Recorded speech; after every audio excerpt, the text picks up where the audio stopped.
About how to learn a jazz standard.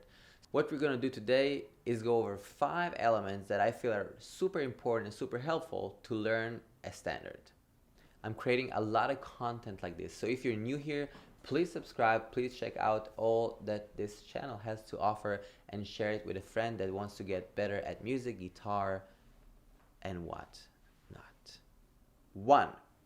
The melody informs the tune. Now I know a lot of times people told me in jazz school and probably told you, yeah, you gotta know the melody.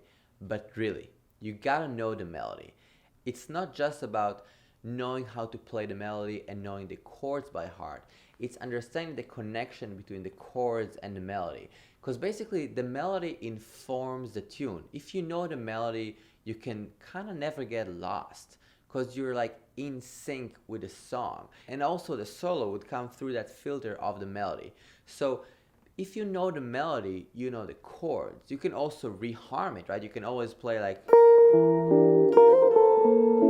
or you can always play,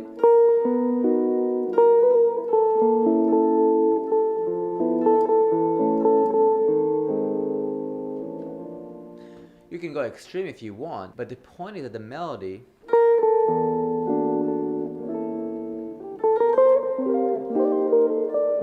informs us.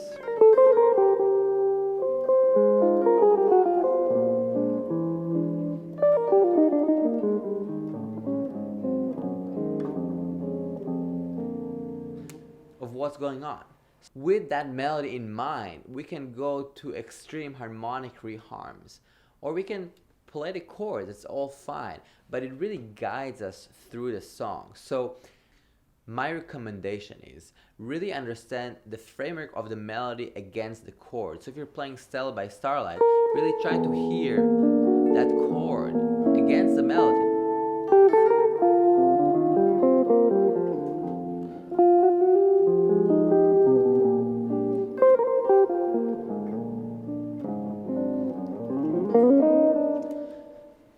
Yes.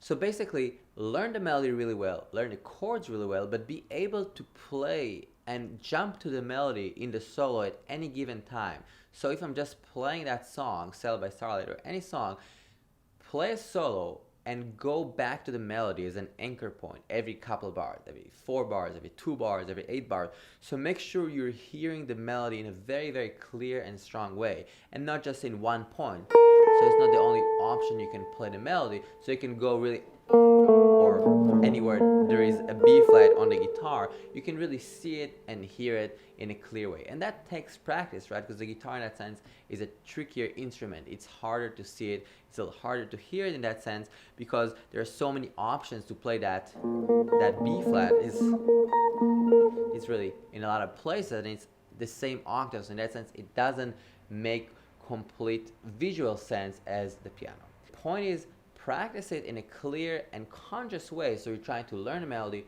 learn the chords, and learn the connection between them, and being able to switch at any given time to playing the melody. 2. Know the chords of the song. When I'm saying learn the chords, I don't really mean only by heart. That's, of course, that's a given. We're not using charts. It's okay to use charts to learn a song in the beginning if you're not sure, but I think the best way is to transcribe it and then maybe compare it with a chart. It's totally fine to look at sheet music, it's great, but I think memorizing a song is a given. But above memorizing the song, we need to understand what are the functions. So if I'm taking Stella by Starlight, I'm not thinking about E half diminished, A7, yes, I know, D flat diminished, I'm not talking about it right now. But basically, I'm not thinking about E half diminished A7, I'm really thinking about, oh, 2-5 to the 3. So I'm in B flat major, this is my key, and I'm hearing that in that relationship to basically the 2-5 going to the 3rd degree, right? And I think this is very helpful to hear the functionality of the chords and then understanding the basic relationship with the general key that we're in. If you think about that melody of Stella by Starlight, there's only one note in a melody that is actually a chromatic note to the key. It's all really in the center. All is basically the tonic melodic content within B flat. Yes, the chords are a little bit, secondary dominance going to a few places, but basically we are in B flat in a pretty clear way.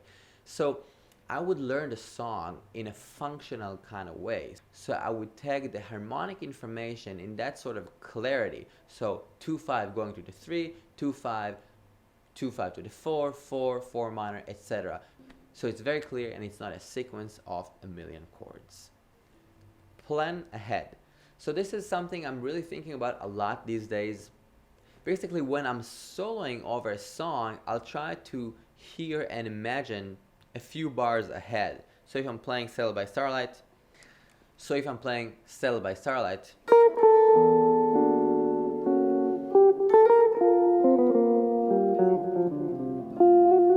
so right now, I know I played a 2-5 to B flat, and I was already hearing the A flat minor. So I was thinking about 3 bars ahead.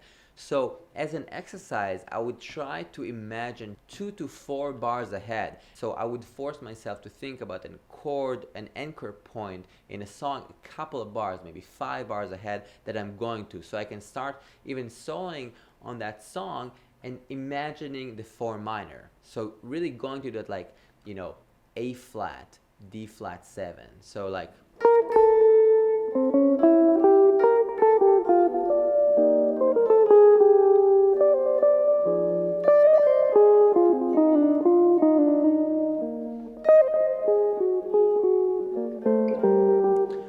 it's not that you're like clearly hearing A flat, you know, or 4 minor throughout those couple of bars, but it is that you're kind of imagining and trying to find out how to get there in a way. So again, this is something that I'm working on, and I feel it's very helpful because there isn't the stress of like chords jumping on you. It's like, oh, B flat, oh, A half diminished, oh, you know, it's very relaxed because you know where you're going to get to, so you have this kind of like plan, even if it's 2 or 4 bars. So just try it. 4. Transposition. This is a big subject that I used to think that you can only transpose if you're super talented. But the truth is that to get really good with music, we need to generalize these elements. In that sense, we need to understand the function of the melody and the chords to the center. So one of the best activities to do is actually transpose. So we want to learn things in depth. So I would take a song like Stella by Starlight, I would play it in the original key, make sure I know the melody correctly, and then I would first transpose it to C major. So I'll just go,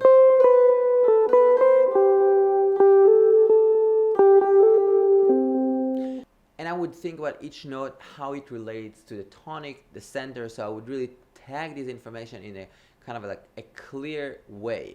Now with guitar, there is the danger of shifting position, right? So if I'm playing, I'll be like, yeah, sure,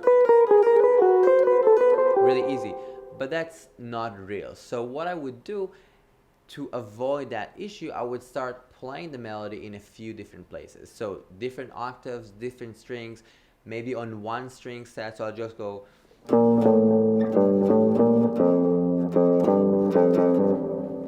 I don't have that low note there, but you understand what I'm doing. I'll just literally challenge myself and make myself hear it, you know, and if I'm not hearing something as clear, great. So then like I found something I need to work on, which is what we're trying to do. So we're not trying to mask our mistakes, but we're trying to progress and be better. So I would really recommend taking this song or any standard and trying to play in a few keys. Again, you don't have to play it in all the keys right away. I would start taking a couple of keys, hearing it in C, hearing it in F, hearing it in B flat, hearing it in E flat, transposing it maybe whole steps, tone and a half, whatever you want. The point is just like trying to do that in a very real and deep way. So you're not doing everything and trying to jump around, but you're trying to really learn it in C, really learn it in A major.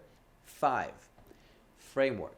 So this is a cool and simple exercise. I would take a song like Stella by Starlight and I would play half notes. So I would make sure I'm articulating the changes.